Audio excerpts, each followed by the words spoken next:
Hujan turun tipis malam itu, membasahi jalanan sempit di kawasan Setiabudi. Lampu-lampu jalan berpendar kekuningan, menciptakan bayangan lembab di aspal yang memantulkan cahaya seperti cermin retak. Di tengah dingin yang menggigit, suara sirena patroli memecah kesunyian, menggiring kami menuju sebuah bangunan bertingkat 3 yang tampak terlalu tenang untuk menampung tragedi kos eksklusif Gria Mentari. Pukul menunjuk 22,47 ketika kami tiba di lokasi. Dua penghuni perempuan berdiri di depan pagar. Wajah mereka pucat dan mata sembab, seolah baru saja menyaksikan sesuatu yang tak seharusnya dilihat manusia. Pemilik kos, seorang wanita paruh baya bernama Burika, menyambut kami dengan tangan gemetar. "Tolong Pak, kamarnya terkunci dari dalam. Kami sudah panggil berkali-kali, tapi tak ada jawaban. Baunya makin menyengat," ujarnya lirih. Aku melirik rekan forensik yang baru turun dari mobil. Kami saling mengangguk, memahami bahwa waktu menjadi musuh utama di setiap tempat kejadian perkara. Begitu pintu depan dibuka, aroma campuran amis logam dan bahan pembersih murah segera menyergap hidung. Kami naik ke lantai 2, menyusuri lorong sempit yang hanya diterangi lampu LED berwarna putih pucat di ujung lorong. Pintu kamar nomor B-7 berdiri tertutup rapat. Dari sela bawah pintu, menetes cairan berwarna gelap yang telah mengering sebagian, membentuk noda seperti tinta di lantai keramik putih. Salah satu petugas mengetuk pelan. Tak ada jawaban. Setelah memastikan dokumentasi awal diambil, kami memutuskan untuk mendobrak. Dentuman kayu patah menggema di sepanjang koridor. Begitu pintu terbuka, hawa di dalam kamar berubah dingin, padat, dan mencekik. Lampu neon berkelap-kelip di langit-langit, menyorot pemandangan yang membuat waktu seakan berhenti. Seorang perempuan muda tergeletak di lantai dekat meja belajar. Tubuhnya miring ke kiri, rambut hitam panjangnya menutupi sebagian wajah. Di sekitar leher, tampak bekas memar kebiruan. Di lantai, bercak darah mengering, membentuk pola acak seperti serpihan peta yang hilang arah. Aku mendekat pelan, berjongkok di sisi tubuh itu. "Sudah kaku," gumamku, memeriksa nadi di pergelangan tangan. Denyut itu telah lama berhenti. Dari suhu tubuh, aku memperkirakan korban sudah meninggal lebih dari 5 jam. Rekan forensik mulai bekerja memotret dari berbagai sudut, mengumpulkan bukti, dan mencatat setiap detail, posisi tubuh, arah noda darah, benda-benda di sekitar. Di atas meja, laptop masih menyala dalam mode tidur. Layar menampilkan wallpaper kampus. Sebuah gelas kopi setengah kosong berdiri di sampingnya. Di sisi lain, ponsel retak tergeletak, seolah baru saja terhempas keras ke lantai. "Ada tanda-tanda perlawanan?" tanyaku. "Tidak signifikan," jawab tim forensik. "Barang-barang rapi, tak ada bekas benturan keras selain ponsel. Tapi lehernya tampaknya dijerat benda fleksibel, mungkin kabel atau kain." Aku mengangkat pandangan, memperhatikan kamar itu lebih teliti. Ruangan berukuran 4x5 meter itu tampak steril, dengan cat dinding warna krem pucat dan perabot minimalis. Hanya ada sedikit sentuhan personal foto kecil di dinding, tumpukan buku kuliah di rak, dan aroma parfum lembut yang nyaris tersamarkan oleh bau kematian. Pemilik kos berdiri di ambang pintu, menutupi mulutnya dengan tangan. Itu Nadia, Pak," katanya nyaris berbisik. "Mahasiswi semester akhir. Dia anaknya baik," Jiran keluar. "Tadi siang saya masih lihat dia di balkon, ngetik di laptop." Nama itu kami catat dalam laporan awal. Nadia Prameswari, 21 tahun. Kami menutup area dengan garis polisi kuning, sementara petugas medis menyiapkan kantong jenazah. Di luar, beberapa penghuni kos mulai berkerumun, membisikkan teori masing-masing dengan nada ketakutan. Seseorang menyebut semalam Nadia sempat menerima tamu laki-laki, tapi tak ada yang tahu siapa. Aku melangkah keluar kamar sebentar, menarik napas panjang di koridor yang masih bau lembab. Dari jendela kecil di ujung lorong, hujan masih turun, membasuh halaman yang sepi. Dalam benakku, aku tahu malam ini akan panjang. Kami baru saja membuka pintu menuju kisah yang lebih gelap dari sekadar pembunuhan. Kisah tentang seseorang yang kehilangan kendali, dan seorang gadis muda yang tak pernah punya kesempatan untuk menjerit minta tolong. Dan di antara dinding, krem dan lantai dingin itu, rahasia pertama mulai berbisik pelan, menunggu untuk diurai satu persatu. Nama Nadia Prameswari terukir jelas di kartu tanda penduduk yang kami temukan di atas meja belajar, tepat di bawah lampu meja yang masih menyala redup. Kartu itu sedikit basah di ujungnya, mungkin terkena cipratan darah. Aku menatap foto di kartu itu, lama seorang gadis muda berwajah teduh, Mata besar dan lembut, senyumnya tipis, namun hangat. Sulit mempercayai bahwa wajah yang kini pucat membeku di lantai kamar itu pernah hidup, tertawa, dan punya masa depan. Kami mulai melakukan pencatatan rinci. Dompet korban ditemukan di laci pertama, berisi beberapa lembar uang, kartu ATM, dan tanda pengenal kampus, Universitas Mahardika Jakarta, Fakultas Ekonomi dan Bisnis, semester akhir. Tak ada tanda pencurian. Semua barang berharga masih lengkap, termasuk laptop dan perhiasan di kota kecil dekat cermin. Ini bukan kasus perampokan, gumamku pelan sambil memotret isi meja. Pelakunya mengenal korban, mungkin sangat dekat. Petugas lain mengangguk, menulis sesuatu di buku catatan. Dari pengalaman, kasus-kasus semacam ini jarang acak. Terlalu banyak detail yang menunjukkan hubungan personal, ruangan rapi, tidak ada jejak paksaan masuk, dan ekspresi wajah korban yang, entah kenapa, tampak lebih terkejut daripada ketakutan. Kami lanjut memeriksa seisi kamar. Di rak buku, terselip sebuah bingkai foto kecil. Nadia berpose dengan 3 perempuan lain di kafe kampus. Senyum mereka cerah, polos, penuh cahaya muda yang tak akan kembali. Salah satu dari mereka, kami tahu nanti, adalah Rina, teman dekat sekaligus tetangga kamar yang akan menjadi saksi kunci dalam penyelidikan ini. Sementara tim forensik memotret setiap detail, aku berbincang sebentar dengan Bu Rika, pemilik kos. Nadia, anaknya pendiam. "Pak," ujarnya pelan sambil mengelap air mata. "Dia jarang keluar, sering di kamar saja. Kalau keluar, paling ke kampus atau ke kafe tempat dia kerja part-time." "Ada yang sering berkunjung?" tanyaku. Ada seorang laki-laki, seumuran dia, datang seminggu sekali. Saya kira pacarnya, tapi saya tidak pernah tahu namanya." Keterangan itu kami catat di papan kecil dekat pintu kamar. Tertulis jadwal kampus dan beberapa catatan pribadi. Sidang proposal, Jumat depan. Bioskop 7 malam, A, serta coretan angka yang menyerupai nomor telepon. Inisial A itu kemudian menjadi benang merah pertama dalam penyelidikan kami. Pukul sudah lewat tengah malam ketika petugas evakuasi datang membawa tandu. Kami menutup tubuh Nadia dengan kain putih. Sementara Bu Rika dan 2 penghuni kos lainnya tak sanggup menahan tangis. Dari luar, kilatan lampu kamera wartawan yang baru tiba mulai menodai privasi kecil di halaman kos. Aku menarik napas panjang. Dalam kasus seperti ini, simpati publik sering datang lebih cepat daripada bukti. Sebelum jenazah dibawa ke Rumah Sakit Polri Kramat Jati untuk autopsi, kami sempat menemukan satu benda menarik. Tiket bioskop bertanggal 1 hari sebelumnya. 2 kursi dipesan baris D nomor 6 dan ke-7, filmnya Eternal Promise. Tiket itu diletakkan di bawah tatakan gelas kopi, seolah sengaja dibiarkan di sana. Aku bertanya-tanya, apakah Nadia yang menaruhnya, atau seseorang yang ingin kami menemukannya. Kamar itu kini terasa lebih sunyi setelah tubuhnya dibawa keluar. Hanya tersisa bau samar parfum bunga melati yang bercampur dengan aroma darah, mengering perpaduan yang ganjil, namun khas di setiap tempat tragedi. Aku berdiri di tengah ruangan, menatap kursi kosong di depan meja belajar. Layar laptop masih berpendar, menunjukkan email terakhir yang belum sempat dikirim. Subjeknya hanya satu kata, berhenti. Aku tidak tahu kepada siapa pesan itu ditujukan, tapi kata itu menimbulkan sensasi dingin di tengkukku. Sesuatu di dalam diriku berkata, ini bukan sekadar pertengkaran kekasih, ada sesuatu yang lebih besar, lebih kompleks dan Nadia mungkin sedang mencoba mengakhirinya. Sebelum meninggalkan lokasi, aku memeriksa kamar sekali lagi. Di balik pintu, hampir luput dari pandangan, ada goresan tipis di cat dinding, seperti bekas kuku yang menyeret ke bawah. Tidak cukup kuat untuk disebut tanda perlawanan, tapi cukup untuk membuatku merasa bahwa shot-shot terakhir, Nadia tidak benar-benar tenang. Malam semakin larut. Ketika kami akhirnya menuruni tangga, suara hujan sudah berhenti, digantikan oleh dengung jauh kendaraan di jalan utama. Di bawah langit Jakarta yang kelabu, mobil jenazah perlahan melaju pergi.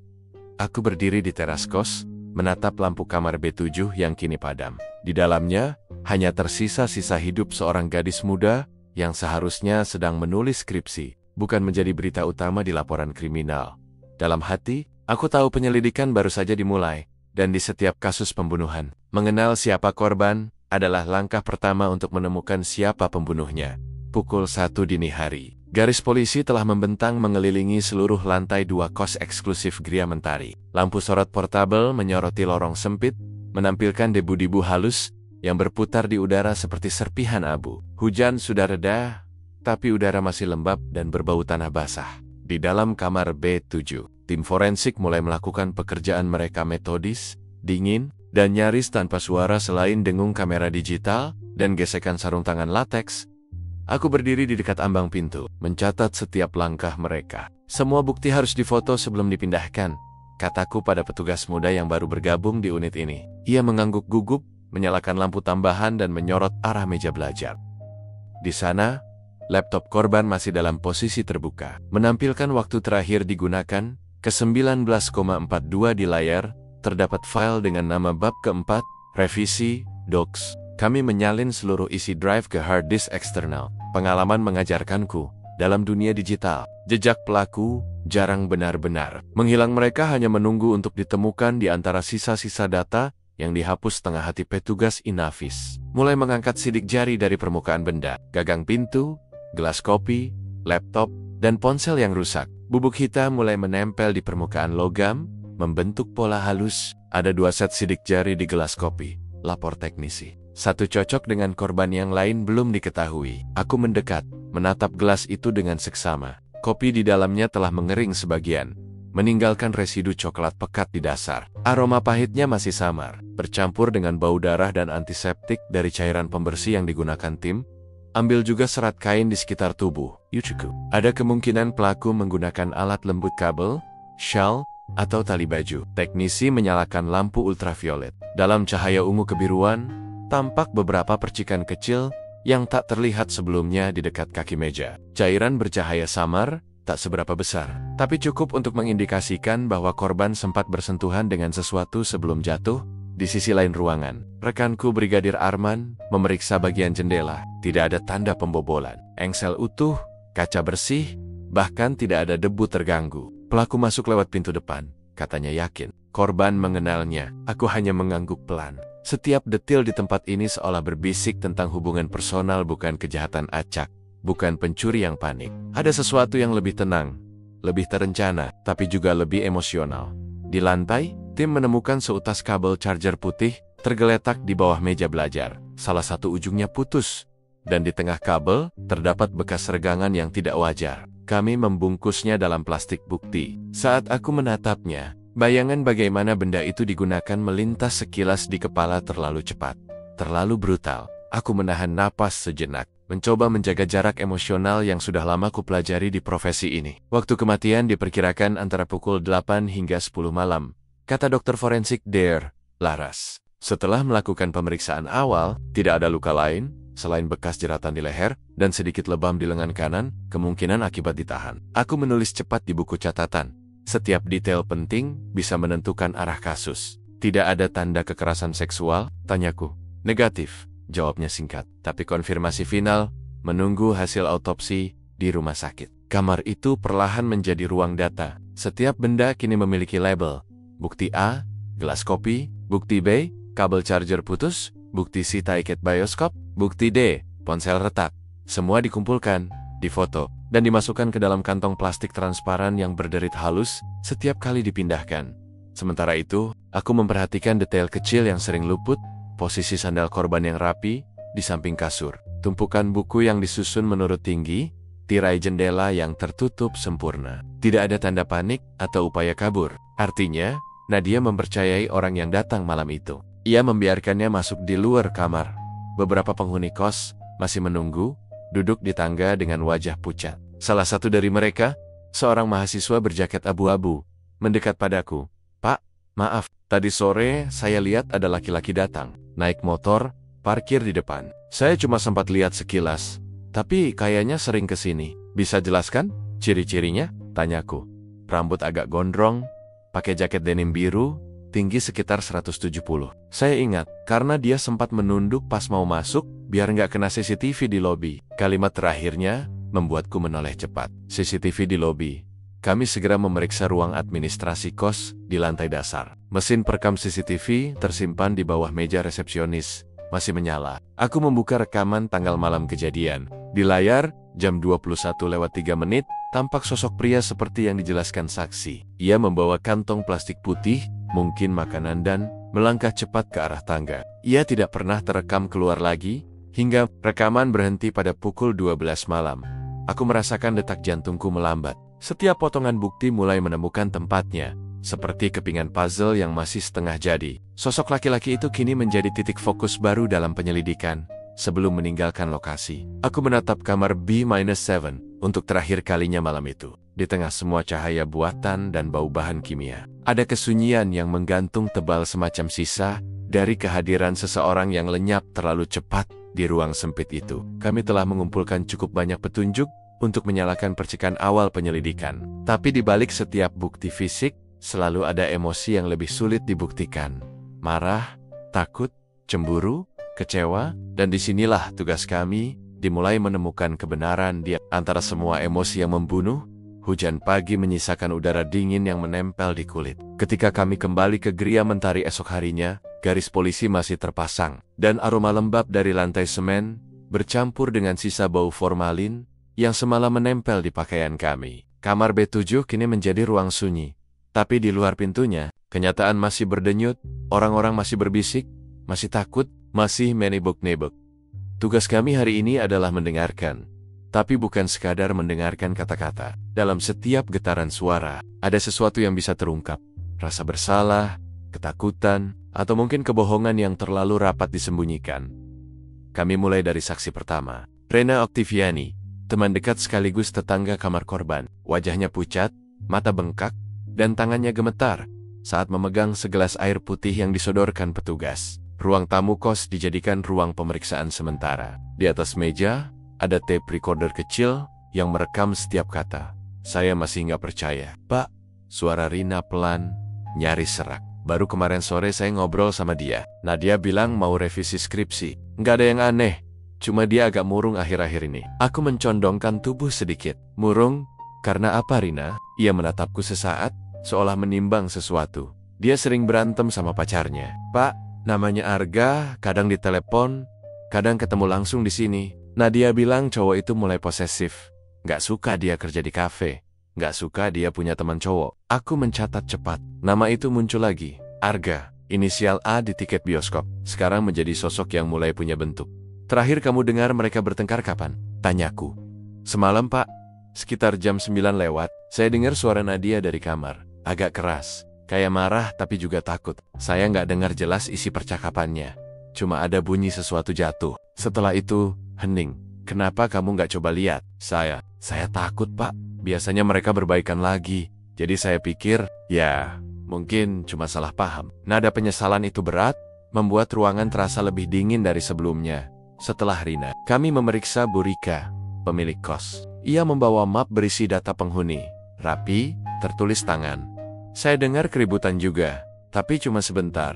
Ujarnya, saya sempat mau naik, tapi sudah tenang. Nadia itu anak baik, nggak pernah bikin masalah. Tapi kalau cowok itu datang, wajahnya sering berubah, jadi tegang, kayak ada yang disembunyikan. Aku memintanya menjelaskan lebih jauh. Dari keterangannya, Arga sudah beberapa kali datang ke kos dalam 2 bulan terakhir. Selalu malam hari, dan selalu pulang larut. Kadang Nadia terlihat menangis setelahnya. Tak ada yang berani ikut campur. Di tempat seperti ini, urusan pribadi sering dianggap tabu untuk disentuh. Kami juga berbicara dengan 2 penghuni lain. Mahasiswi tingkat 2, yang kamarnya bersebelahan dengan tangga. Mereka tak melihat langsung, tapi salah satunya, Dina, menyebut sesuatu yang menarik. Saya turun ambil air sekitar jam 9 lewat. Pak, di lobi, saya sempat lihat motor cowok parkir depan pagar. Platnya B4782 SFX. Kalau nggak salah, saya hafal karena motornya sering di situ. Catatan kecil itu kami tulis dalam laporan lapangan. Setiap angka, setiap ingatan samar, bisa berubah jadi petunjuk besar nanti. Menjelang siang, kami memeriksa petugas keamanan kos. Seorang pria tua bernama Pak Herman, yang berjaga di pos depan malam kejadian. Ia duduk tenang, menghisap rokok cengkeh pelen-pelen. Saya lihat cowok itu, Pak, katanya. Masuk sekitar jam 9. Saya udah hafal mukanya, karena sering mampir. Tapi semalam, dia nggak nyapa.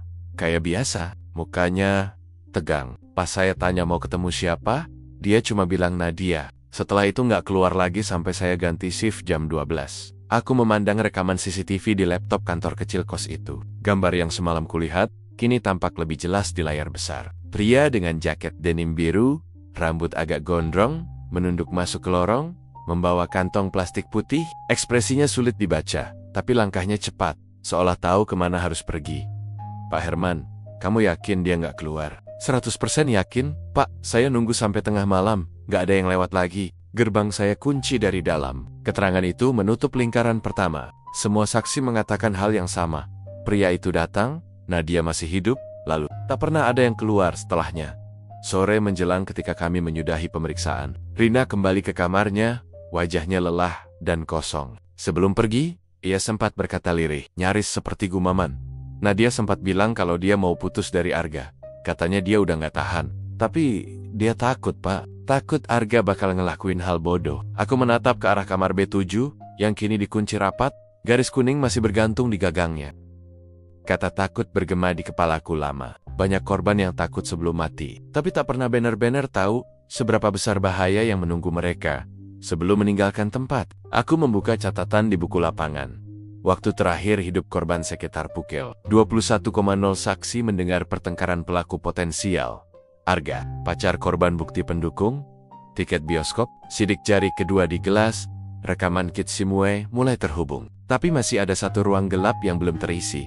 Motif, kenapa malam itu Nadia harus mati? Malam mulai turun lagi saat kami menutup berkas sementara. Di jalan menuju mobil patroli, aku sempat menoleh sekali lagi ke bangunan itu. Dari luar, Gria Mentari tampak damai, persis seperti namanya. Tapi aku tahu, di dalamnya ada sesuatu yang sudah rusak. Dan di tengah semua kesaksian itu, kebenaran masih bersembunyi, menunggu untuk ditarik keluar dari bayangan.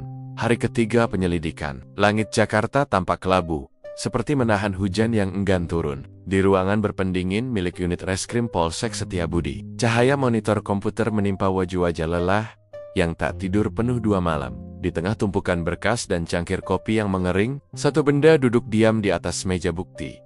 Ponsel milik Nadia Prameswari. Retakannya menjalar seperti jaring laba-laba di layer. Tapi, di balik kaca yang pecah itu, kami tahu ada cerita yang belum selesai. Bagaimana? Bisa dibuka? Tanyaku pada Bagas, teknisi forensik digital kami yang paling sabar sekaligus paling keras kepala. Ia tak menoleh, matanya terpaku pada layar laptop. Masih proses, Pak. Bagian memori rusak, tapi sepertinya sebagian data masih bisa diselamatkan. Termasuk pesan terakhir sebelum mati. Kalimat itu menegakkan bulu kuduk. Dalam penyelidikan pembunuhan, pesan terakhir sering menjadi cermin dari apa yang terjadi sebelum semuanya berhenti. Sementara Bagas bekerja, aku memeriksa laptop korban yang sudah kami salin datanya malam pertama. Folder utama berisi dokumen kuliah, foto pribadi, dan beberapa file rekaman suara yang tampaknya dibuat untuk keperluan presentasi. Tapi di antara semua itu, ada satu folder bernama private, dikunci dengan password. Setelah 2 jam mencoba pola yang paling mungkin, tanggal lahir, nama panggilan, dan inisial, kami berhasil membukanya. Isinya membuat ruangan terasa lebih sunyi. 3 tangkapan layar. Percakapan antara Nadia dan seseorang bernama Arga. Pesan terakhir dikirim 2 hari sebelum kematian. Nadia, kita udah nggak bisa lanjut nggak? Aku capek, aku cuma pengen tenang. Arga, tenang itu bareng aku. Kalau kamu pergi, kamu bakal nyesel. Nadia, aku serius gak? Tolong jangan datang lagi, aku membacanya berulang-ulang. Ada nada putus asa di sana. Bukan sekadar marah. Seolah Nadia sedang mencoba memutus rantai yang mengekangnya. Sementara itu, Bagas akhirnya berhasil menyalakan ponsel korban menggunakan perangkat chip reader. Di layar komputer, riwayat panggilan, pesan, dan aplikasi media sosial mulai muncul perlahan. Seperti bayangan yang muncul dari kabut. Lihat ini, Pak.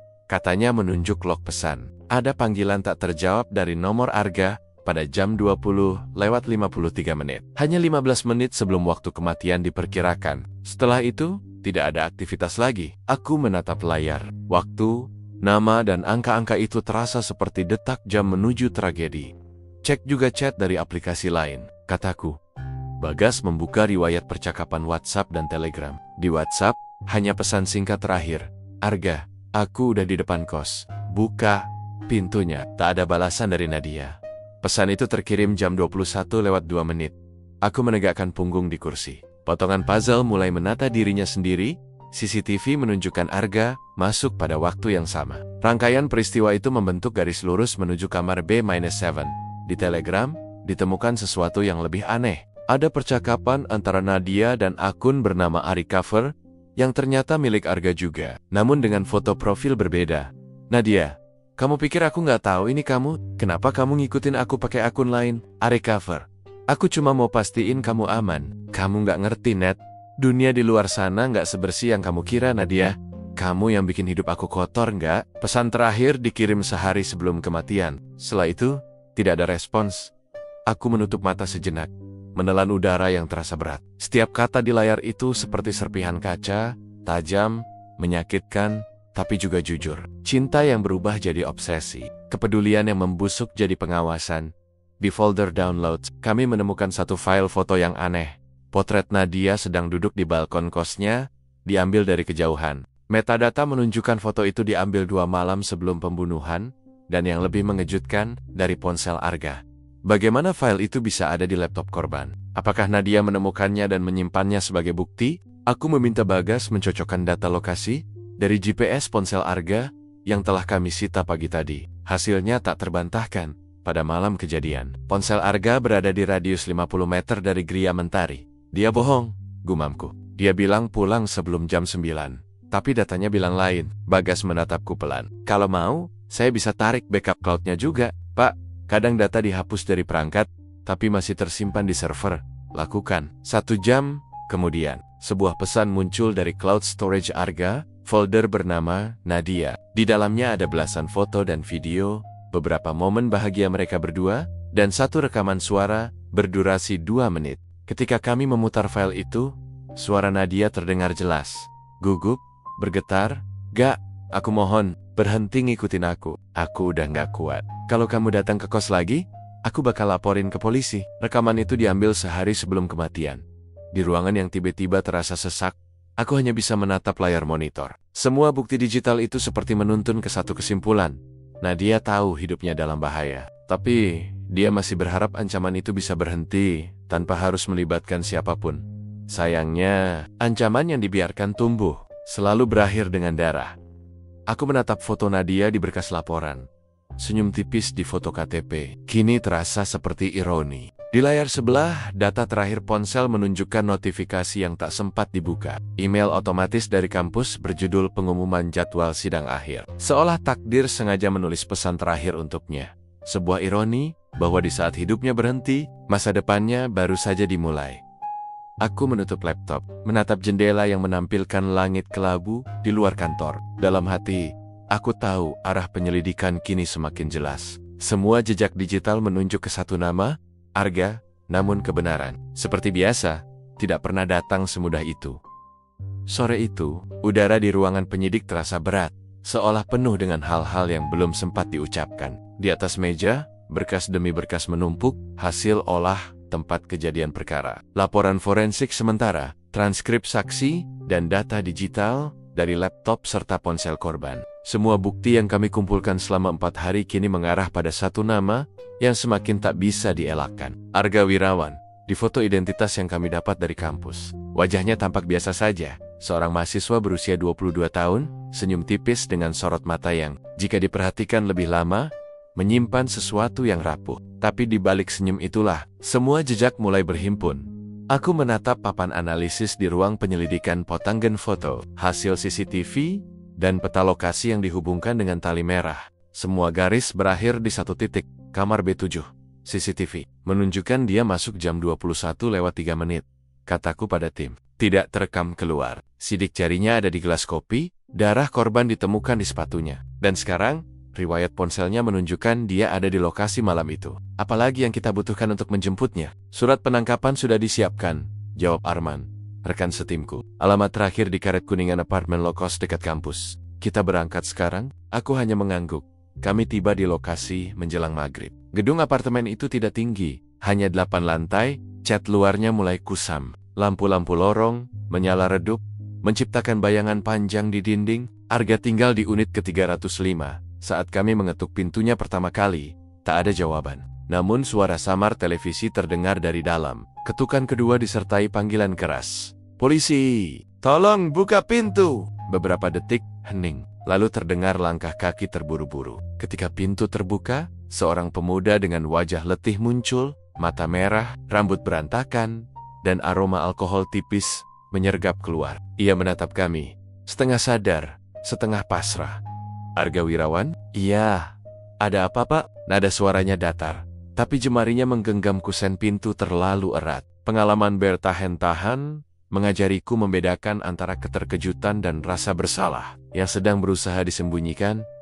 Kami memperlihatkan surat penangkapan dan memintanya ikut ke kantor untuk pemeriksaan. Ia tidak melawan, hanya menunduk pelan. Mengambil jaket denim biru dari gantungan, jaket yang sama terlihat di rekaman CCTV saat ia mengenakannya. Aku bisa melihat noda samar di bagian bawah lengan, warna kecoklatan, seperti bekas darah yang gagal dibersihkan sempurna di ruang interogasi. Udara selalu dingin, meskipun pendingin udara seringkali rusak. Di meja besi di tengah ruangan, hanya ada 2 kursi, 1 rekaman suara, dan secangkir air putih yang hampir tak pernah disentuh oleh siapapun. Yang duduk di sisi itu, Arga menandok. Tangannya terkunci di atas meja. Matanya kosong, tapi mataku sudah terbiasa membaca orang. Tatapan kosong seringkali bukan tanda kebingungan, melainkan strategi untuk menunda kejatuhan. Kamu kenal Nadia Prameswari? Kenal, Pak. Pacar saya. Pacar? Masih pacar? Ia terdiam sesaat. Mantan, mungkin, tapi saya masih sayang dia. Aku membuka foto dari berkas. Nadia di kamar, sudah tak bernyawa. Arga memalingkan wajah, tapi tidak terkejut. Hanya kehilangan warna di pipinya. Kamu datang ke kos Nadia malam itu? Datang, tapi cuma nganter makanan. Saya langsung pergi. Pergi jam berapa? Sekitar 9:30. Aneh, CCTV bilang kamu nggak pernah keluar. Ia menatapku. Pupilnya membesar sesaat. Tangan kirinya menggenggam lutut, seolah menahan sesuatu yang ingin pecah. Mungkin CCTV-nya rusak, Pak. Aku menyodorkan foto lain. Sepasang sepatu putih dengan bercak merah di ujungnya. Darah ini, hasilnya bilang cocok dengan DNA Nadia. Bisa jelaskan, Arga? Ia menarik napas panjang, mencoba mengendalikan ekspresi wajah. Dia luka sendiri waktu jatuh. Saya panik. Saya cuma mau bantu. Bukan membunuh, potongku, cepat. Tapi kamu di tempat kejadian, sidik jari kamu di gelas, dan ponsel kamu menunjukkan kamu di lokasi sampai jam 10 lewat. Nadia meninggal antara 8 sampai 10 malam. Keheningan turun seperti kabut. Hanya terdengar suara tik-tik dari jam dinding. Arga menandok, tangannya kini bergetar halus. Di balik wajahnya yang lelah, ada sesuatu yang sedang runtuh perlahan, semacam kepura-puraan yang tak kuat lagi bertahan. Kami cuma berantem, katanya akhirnya, suaranya pecah. Dia mau putus. Saya cuma mau dia dengerin, tapi dia teriak, nyuruh saya keluar. Saya tarik tangannya, dia dorong saya. Terus, kalimatnya menggantung di udara. Air matanya jatuh pelan, membasahi punggung tangan. Saya nggak sadar, Pak. Saya cuma mau dia diam. Ruangan itu mendadak terasa sangat sunyi. Setiap kata yang keluar darinya menggema di kepala, menyatu dengan semua bukti yang telah kami temukan. Aku menatapnya lama. Dalam hati, aku tahu, ini baru awal. Ia belum benar-benar menggeku, hanya retakan pertama dari dinding pertahanan yang perlahan akan runtuh. Tapi arah penyelidikan sudah jelas. Arga bukan lagi saksi. Dia adalah tersangka utama dalam kematian Nadia Prameswari. Ketika kami meninggalkan ruang interogasi, lampu-lampu koridor kantor menyala pucat. Arman berjalan di sampingku, menatapku tanpa bicara. Kami berdua tahu, dari titik ini, tidak ada jalan kembali. Aku menatap jendela sempit di ujung lorong. Malam sudah turun lagi di Jakarta. Di kejauhan, suara sirene samar terdengar, seperti napas panjang kota yang tak pernah benar-benar tidur. Dan di bawah cahaya redup itu, satu hal terlintas di pikiranku, bahwa di balik setiap pembunuhan, selalu ada cinta yang salah arah, dan seseorang yang akhirnya kehilangan kendali atas dirinya sendiri. Malam di ruang interogasi selalu punya aroma yang khas, campuran kopi dingin, kertas tua, dan keringat dari orang yang mencoba berbohong terlalu lama. Ruangan itu kecil, hanya diterangi satu lampu neon yang menggantung rendah, menyorot meja logam dengan 2 kursi saling berhadapan. Di dinding, jam menunjukkan jam 22:47. Tapi rasanya seperti tengah malam. Arga duduk di sisi seberang, kedua tangannya terikat borgol ringan di atas meja. Wajahnya tampak letih, mata cekung, bibir pecah. Di depannya, segelas air putih tak tersentuh. Aku sudah melihat puluhan wajah seperti itu. Perpaduan antara penyesalan dan ketakutan yang berusaha disembunyikan di balik kesunyian. Tapi di Arga, ada sesuatu yang berbeda. Keputusasaan yang belum bulat. Arga, kataku perlahan, membuka sesi malam itu. Kita sudah tahu, kamu berada di kos Nadia malam kejadian. Kamu juga tahu, dia meninggal di waktu yang sama. Tapi aku ingin dengar langsung dari kamu. Apa yang sebenarnya terjadi di kamar itu? Ia diam, tatapannya kosong menembus meja. Setiap beberapa detik, jemarinya mengetuk logam, ritmis, tik tik tik, seperti menandai waktu yang tinggal menunggu runtuh. Aku menekan tombol perekam di pojok meja. Suara klik terdengar jelas di ruangan. Kita mulai dari awal, lanjutku. Kamu dan Nadia bertengkar tentang apa? Arga menghela napas pelan lalu menatapku. Untuk pertama kalinya, malam itu. Dia mau putus, Pak. Dia bilang gak mau sama saya lagi. Katanya saya terlalu ngatur, terlalu cemburuan. Dan kamu gak terima? Ia menggeleng lemah. Saya cuma takut kehilangan dia. Saya udah gak punya siapa-siapa lagi. Cuma Nadia yang saya punya. Nada suaranya datar, tapi matanya bergetar. Aku tahu rasa takut kehilangan bisa menjadi pintu bagi hal-hal yang lebih gelap. Kami sudah sering melihatnya berubah jadi kekerasan, bahkan pembunuhan. Aku mencondongkan tubuh sedikit ke depan. Kamu datang ke kos malam itu. Apa kamu diundang? Enggak, saya maksa datang. Saya tahu dia lagi sendirian. Kenapa maksa? Karena saya cuma mau minta maaf. Mau perbaiki semuanya. Ia menunduk lagi. Aku biarkan hening mengisi ruangan. Dalam interogasi, diam adalah senjata. Biarkan tersangka bicara pada pikirannya sendiri. Cepat atau lambat, pikirannya akan mulai melawan dirinya sendiri. Beberapa menit kemudian, Arga bicara lagi, lebih pelan kali ini. Dia nggak mau buka pintu. Katanya, saya gila. Saya bilang saya cuma mau ngobrol. Akhirnya dia bukain, tapi dari awal mukanya udah takut. Takut? Iya. Saya cuma duduk. Tapi dia malah ambil ponsel, kayak mau nelepon orang. Aku menatapnya tajam. Mau nelepon siapa? Katanya mau nelepon polisi. Saya panik, Pak.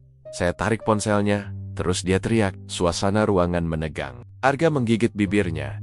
Air mata mulai menggenang di pelupuk matanya. Tapi ia tetap bicara. Cepat. Seperti ingin mengeluarkan semuanya sebelum keberaniannya hilang. Saya tutup mulutnya. Saya bilang diam. Tapi dia terus melawan. Mukul saya. Tendang. Saya dorong. Dia jatuh ke pinggiran meja. Setelah itu, semuanya blur. Saya cuma ingat darah di lantai. Dan dia nggak gerak lagi. Kalimat terakhirnya nyaris tak terdengar. Aku menatap wajahnya. Ada penyesalan di sana, tapi juga semacam kelegaan. Seolah dengan berkata jujur, beban besar di dadanya sedikit terangkat. Jadi kamu dorong dia? Iya, tapi saya nggak maksud ngebunuh, Pak.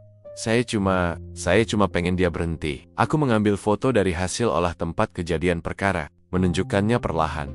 Kepala Nadia tergeletak di dekat meja, luka di pelipis, darah mengering di lantai, luka di kepala akibat benturan keras. Dan berdasarkan hasil forensik, ada tanda-tanda dia sempat dicekik. Arga menatap foto itu lama. Bibirnya gemetar. Saya nggak sadar, Pak. Setelah dia jatuh, saya coba bangunin. Saya peluk dia. Saya nangis. Saya kira dia cuma pingsan.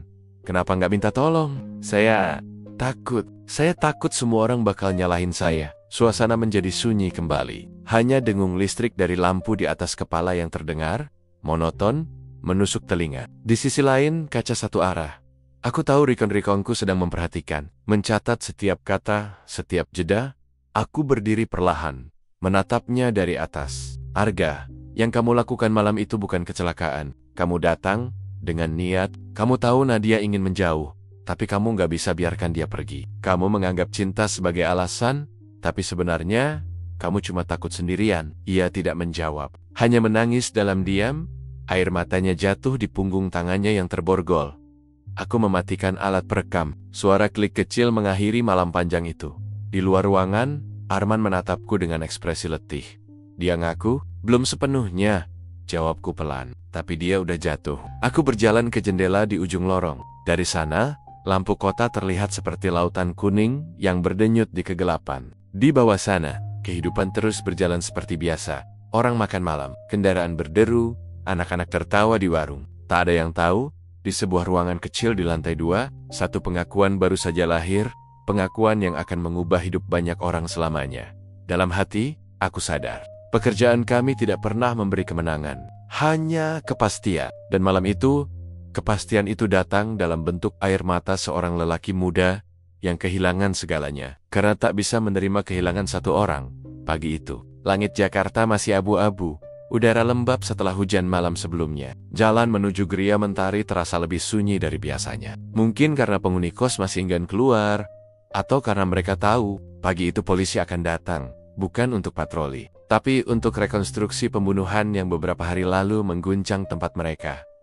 Aku turun dari mobil dinas bersama Arman dan 2 anggota forensik. Di belakang kami, sebuah kendaraan tahanan berhenti, pintunya terbuka, dan Arga turun dengan borgol di tangan. Ia mengenakan kaos tahanan abu-abu dan celana jeans, wajahnya pucat, mata bengkak, karena malam tanpa tidur. 2 petugas menggiringnya melewati halaman kos yang masih basah oleh sisa hujan. Beberapa penghuni mengintip dari jendela. Sebagian lain berdiri di tangga, menunduk, seolah tak percaya bahwa pemuda pendiam yang dulu sering terlihat menunggu di depan pagar, kini berdiri. Sebagai tersangka pembunuhan, kami masuk ke dalam kos. Aroma lembab bercampur dengan bau disinfektan masih terasa, meski kamar B-7 sudah dibersihkan sebagian. Dindingnya tampak dingin, seperti menyimpan sisa percakapan yang belum selesai. Di tengah kamar, garis kuning polisi masih membentang, batas antara fakta dan penyesalan. Baik, kataku pelan pada tim dokumentasi, kita mulai. Petugas mengambil posisi, kamera menyala, alat perekam berdetak. Aku berdiri di samping pintu, clipboard di tangan. Arga, kamu tahu tujuan kita di sini. Semua langkahmu harus sesuai dengan apa yang kamu lakukan malam itu. Tidak ada tekanan, tidak ada paksaan. Cukup tunjukkan apa yang sebenarnya terjadi. Arga mengangguk pelan. Suaranya serak. Saya paham, Pak. Ia berdiri di depan pintu kamar, tempat semuanya bermula. Saya datang jam 9 lewat sedikit, katanya. Saya ketuk pintu beberapa kali. Nadia tanya siapa dari dalam. Saya jawab, aku. Gak. Awalnya, dia gak mau buka. Tapi saya bilang cuma mau ngobrol. Sebentar aja. Akhirnya dia buka. Ia menirukan gerakannya. Pintu dibuka. Langkah 1 ke dalam. Suasana ruangan mendadak menegang. Saya duduk di kursi dekat jendela, dia di tepi tempat tidur. Saya minta maaf, bilang saya cuma pengen perbaiki hubungan. Tapi dia malah bilang, udah gak bisa. Katanya saya terlalu posesif, terlalu marah kalau dia dekat sama teman laki-laki. Arga berhenti sebentar. Matanya menatap kosong ke lantai, seolah bayangan Nadia masih ada di sana.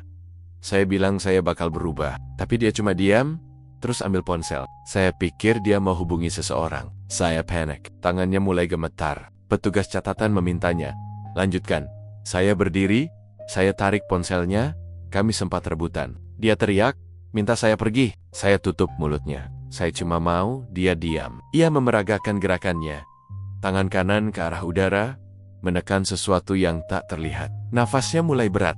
Dia dorong saya. Saya terpleset, terus saya dorong balik. Dia jatuh ke meja. Kepalanya kena pinggiran. Aku mengisyaratkan petugas forensik, menunjuk lokasi benturan. Tepat di sisi kiri meja belajar, cat kayu terkelupas, masih ada bekas retakan kecil. Bukti fisik yang sempurna menyatu dengan kata-kata Arga. Setelah itu, Arga berjongkok, memegangi udara seolah memeluk tubuh yang tak lagi bergerak. Saya coba bangunin dia, tapi dia nggak sadar. Saya panggil-panggil, tapi nggak ada respons. Saya panik. Saya taruh dia di kasur. Saya lap darahnya pakai selimut. Kenapa nggak minta tolong? Tanya Arman. Suaranya datar tapi tegas. Arga menggeleng. Matanya memerah. Saya tahu semua bakal nyalahin saya. Saya keluar, saya kunci pintu, terus saya pergi. Kata-kata itu menggema di kamar sempit itu. Menempel di dinding seperti bekas sidik jari yang tak bisa dihapus. Tim dokumentasi berhenti. Sejenak untuk memotret ulang sudut-sudut yang relevan. Cahaya dari kamera sesekali menyilaukan mata. Di luar, suara langkah penghuni kos terdengar samar. Beberapa menahan isak. Aku menatap Arga lama. Wajahnya tampak kosong. Tapi di balik kehampaan itu, aku bisa melihat kelelahan yang dalam. Bukan sekadar karena interogasi, tapi karena akhirnya harus menghadapi kebenaran yang selama ini ia hindari. Arga, kataku pelan, kamu sadar apa yang kamu lakukan malam itu menyebabkan seseorang kehilangan hidupnya? Ia mengangguk tanpa menatapku. Saya tahu, Pak. Tapi saya juga kehilangan hidup saya sendiri malam itu. Jawabannya menancap seperti pisau tumpul. Dingin tapi jujur. Rekonstruksi berlanjut hingga siang menjelang. Setiap gerakan dicatat, setiap posisi difoto. Semua berjalan dalam diam, tidak ada drama, hanya realitas yang membentang jelas di depan mata. Ketika semuanya selesai, kami menuntun Arga keluar kamar. Di depan pintu, ia berhenti sebentar, menatap ruang kecil itu untuk terakhir kali. Mungkin ia sedang mengingat tawa, amarah, dan janji yang pernah diucapkan di tempat yang sama. Aku memperhatikannya diam-diam. Dalam pekerjaan ini, Aku sudah terbiasa dengan pelaku yang menyangkal, menantang, bahkan menangis untuk belas kasihan. Tapi di wajah Arga, aku tak melihat upaya pembenaran lagi. Hanya seseorang yang akhirnya menyerah pada kebenaran yang ia ciptakan sendiri. Di mobil, dalam perjalanan kembali ke kantor, langit mulai cerah. Matahari menembus awan, cahayanya menimpa kaca jendela, dan memantul ke wajah Arga. Ia menatap keluar, mungkin mencoba mencari sesuatu yang sudah hilang. Aku menatap catatanku. Rekonstruksi sudah lengkap, bukti sudah bulat. Namun di balik kepastian itu, selalu ada rasa hampa yang tak bisa dijelaskan. Sebab setiap kali kasus pembunuhan berakhir, yang tertinggal bukanlah kemenangan. Hanya dua kehidupan yang soma-soma berhenti di malam yang sama. Yang satu di kamar kos sempit, dan yang lain di ruang interogasi yang dingin. Hari itu, udara di kantor terasa lebih berat dari biasanya. Bukan karena panas, tapi karena beban keputusan yang akan kami ambil. Ruangan penyidik dipenuhi aroma kertas basah, kopi yang sudah dingin, dan debu yang menempel di map-map tua. Di atas meja, semua bukti tersusun rapi, seperti potongan mozaik yang akhirnya membentuk satu wajah yang utuh. Kebenaran yang tidak lagi bisa disangkal. Pagi itu dimulai dengan rapat kecil bersama tim forensik dan jaksa pendamping. Laporan akhir dari laboratorium kriminal datang lebih cepat dari yang kami perkirakan. Aku membukanya pelan, kertasnya masih hangat dari mesin cetak. Laporan forensik nomor 1847, FK2, 025. Luka utama pada pelipis kiri korban disebabkan oleh benturan benda tumpul meja kayu. Ditemukan tanda cekikan pada leher korban dengan tekanan jari dominan kanan. Waktu kematian antara pukul 20.45 sampai 21.15. DNA pada bekas darah di sepatu tersangka 100% cocok dengan korban. Aku menatap kalimat-kalimat itu lama. Tak ada lagi ruang untuk keraguan. Semua hasil teknis kini menjelma jadi fakta hukum. Arman duduk di seberang, memandangi berkas yang sama. Berarti pasal 338 KUHP ya Pak? Pembunuhan tanpa rencana? Aku mengangguk pelan. Iya, niat spontan, tapi dengan kesadaran penuh. Tidak ada alat tajam, tidak ada perencanaan, tapi tetap saja dia tahu tindakannya bisa membunuh. Di Yujeng Meya, jaksa muda bernama Raffi menambahkan, bisa juga dikenakan pasal 351 ayat 3, penganiayaan yang menyebabkan kematian. Tapi dari hasil olah tempat kejadian perkara dan pengakuannya, perbuatannya sudah melebihi batas pengendalian diri. Kita dorong pasal 338. Aku menarik napas panjang. Setiap pasal dalam hukum punya beratnya sendiri. Tapi dalam kasus seperti ini, tidak ada pasal yang bisa menebus kehilangan. Siang harinya, kami memanggil Arga ke ruang pemeriksaan untuk konfrontasi akhir, tahap sebelum berkas diserahkan ke kejaksaan. Ia masuk dengan kepala tertunduk, borgol masih melingkar di pergelangan tangannya. Wajahnya tampak lebih pucat daripada kemarin. Aku membuka map berisi foto-foto tempat kejadian perkara. Setiap gambar, kutunjukkan satu persatu. Tampak hanya bunyi kertas yang bergesekan dan dengung AC yang mengisi ruangan. Ini luka di kepala Nadia, kataku akhirnya. Hasil forensik memastikan luka ini bukan kecelakaan. Dan di sini, aku menunjuk foto leher korban, ada tanda cekikan. 5. Pola sidik jari yang cocok dengan tangan kananmu. Arga tidak menatap foto itu. Ia hanya menunduk, suaranya lirih.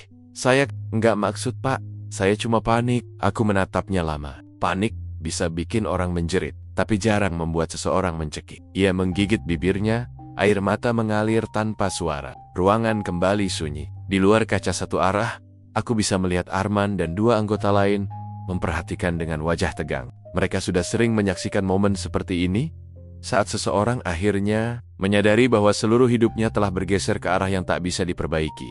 Aku meletakkan hasil digital, forensik di atas meja, riwayat ponsel, pesan terakhir, dan file rekaman suara.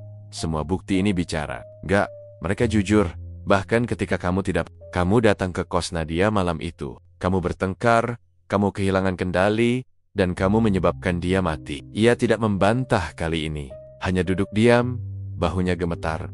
Mulai malam ini, lanjutku. Statusmu resmi sebagai tersangka pembunuhan berdasarkan pasal 338 KUHP, ancaman hukuman maksimal 15 tahun penjara. Kata-kata itu jatuh perlahan, tapi dampaknya seperti pukulan. Aku melihat ekspresi wajahnya berubah.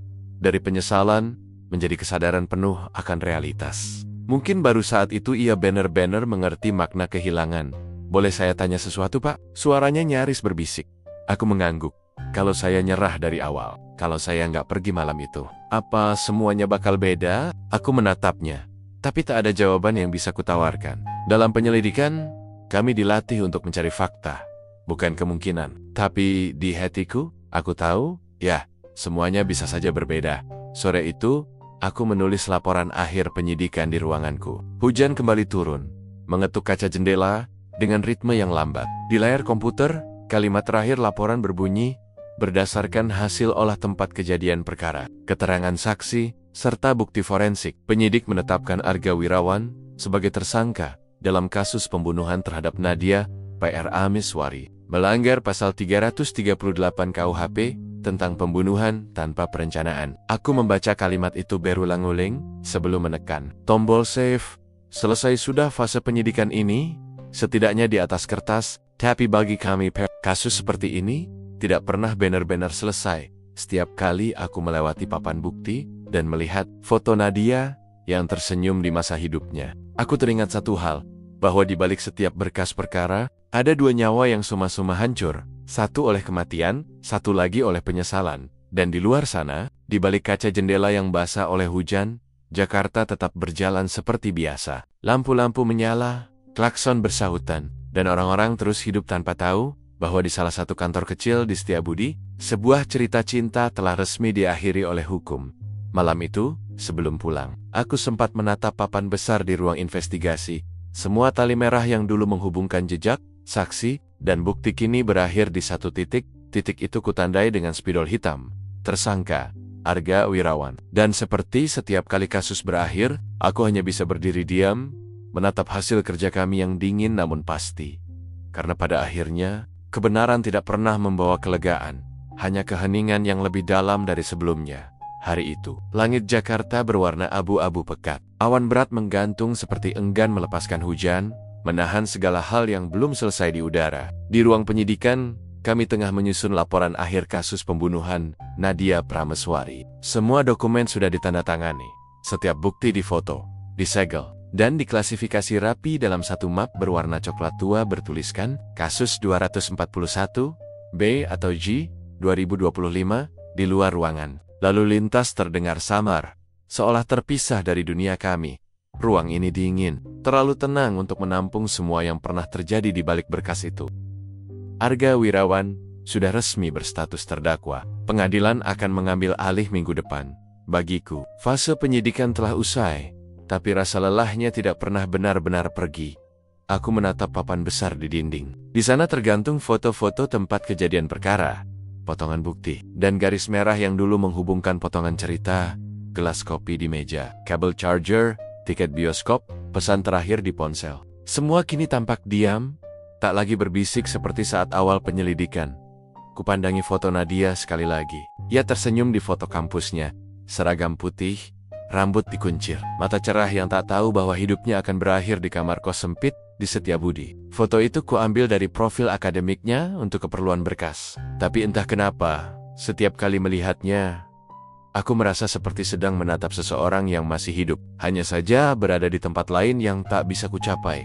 Rina, teman sekamar korban, sudah kembali ke kampus. Ia sempat datang ke kantor seminggu lalu, hanya untuk menyerahkan jurnal harian Nadia yang ditemukan di laci meja. Catatannya sederhana, penuh coretan tugas dan rencana masa depan. Di halaman terakhir tertulis, "Aku cuma ingin tenang. Aku ingin hidup tanpa takut membuat orang lain marah." Kalimat itu tidak panjang, tapi menancap dalam. Kadang aku berpikir, mungkin kejahatan tidak selalu dimulai dari niat jahat, melainkan dari cinta yang berubah bentuk. Dari rasa memiliki yang tumbuh menjadi racun. Sore menjelang malam, aku berjalan ke halaman belakang, tempat kami biasa merokok setelah penyidikan panjang. Hujan mulai turun perlahan. Di sana, Arman berdiri sambil menatap langit. "Kasus ditutup?" tanyanya tanpa menoleh. Aku mengangguk. "Sudah, semua bukti masuk, berkas lengkap. Tinggal tunggu sidang." Ia menghela napas panjang. Anehnya, tiap kasus selesai, bukannya lega, malah ngerasa kosong ya. Aku tersenyum miring. Karena kita tahu, kebenaran gak pernah benar-benar menenangkan siapapun. Arman mengangguk, lalu diam. Kami sama-sama memandangi air hujan yang menetes di pagar besi. Di balik kesunyian itu, hanya ada perasaan hampa yang sulit dijelaskan. Seperti detak jam yang berhenti sesaat setelah kebenaran terungkap. Beberapa hari kemudian, aku menghadiri sidang pertama. Ruang pengadilan penuh wartawan. Lampu kamera berkilat, suara bisik-bisik memenuhi udara. Arga duduk di kursi terdakwa dengan wajah tertunduk, mengenakan kemeja putih yang sudah kusut. Tak ada ekspresi di wajahnya. Di barisan belakang, aku melihat Ibu Nadia duduk diam, mengenakan kerudung hitam. Tangannya menggenggam foto putrinya ketika hakim membacakan dakwaan pasal 338 KUHP tentang pembunuhan. Aku sempat menunduk, bukan karena tak ingin melihat, tapi karena tahu di ruangan itu tidak ada yang menang. Tidak ada yang benar-benar mendapat keadilan. Hanya ada upaya manusia untuk menutup luka dengan hukum. 1 minggu setelah sidang, aku membereskan meja kerja. Semua catatan kasus Nadia kusimpan dalam arsip. Tapi sebelum memasukkannya ke laci, aku sempat membaca kembali laporan terakhirku. Korban meninggal akibat cekikan yang dilakukan oleh tersangka dalam keadaan emosi. Tidak ditemukan motif ekonomi. Kasus ditutup setelah tersangka mengakui seluruh perbuatan dan bukti-bukti forensik mendukung. Kalimat itu kering, formal, dan dingin. Tapi di balik kata-kata itu, aku tahu ada kisah manusia yang jauh lebih rumit dari sekadar hitam dan putih. Aku menutup map itu dengan pelan, menandai akhir dari satu penyelidikan dan awal dari kenangan baru yang akan menempel di benakku. Seperti bekas sidik jari di permukaan kaca. Malamnya, aku keluar dari kantor lebih lambat dari biasanya. Jalanan basah memantulkan cahaya lampu kota. Di dalam mobil, radio memutar lagu lama, lirih dan pelan. Seolah mengiringi perjalanan pulang, seorang penyidik yang membawa lebih banyak kisah daripada jawaban, setiap kasus meninggalkan sesuatu. Wajah korban, nada suara saksi, bau darah di tempat kejadian, atau sekadar kalimat terakhir yang tak sempat diucapkan. Tapi kasus Nadia meninggalkan sesuatu yang berbeda. Ia meninggalkan cermin yang memantulkan wajah kita sendiri, wajah manusia yang mudah sekali kehilangan kendali atas emosi dan cinta. Di dashboard mobilku, map coklat itu masih tergeletak. Aku menatapnya sebentar sebelum berkata pelan, "Entah kepada siapa, semoga kau tenang di sana, Nadia. Dan semoga dia belajar dari yang tak sempat diperbaiki." Aku menyalakan mesin, meninggalkan kantor dengan lampu-lampu yang perlahan padam satu persatu. Di luar, hujan kembali turun, tidak deras. Hanya gerimis yang jatuh lembut, seperti doa yang terlambat diucapkan. Dan di antara bunyi rintik itu, aku sadar satu hal, dalam setiap kasus yang kami tutup, selalu ada bagian dari diri kami yang ikut tertutup di dalamnya, tertimbun di bawah berkas, di antara foto-foto, dan di ruang hati yang tak pernah benar-benar kering dari luka.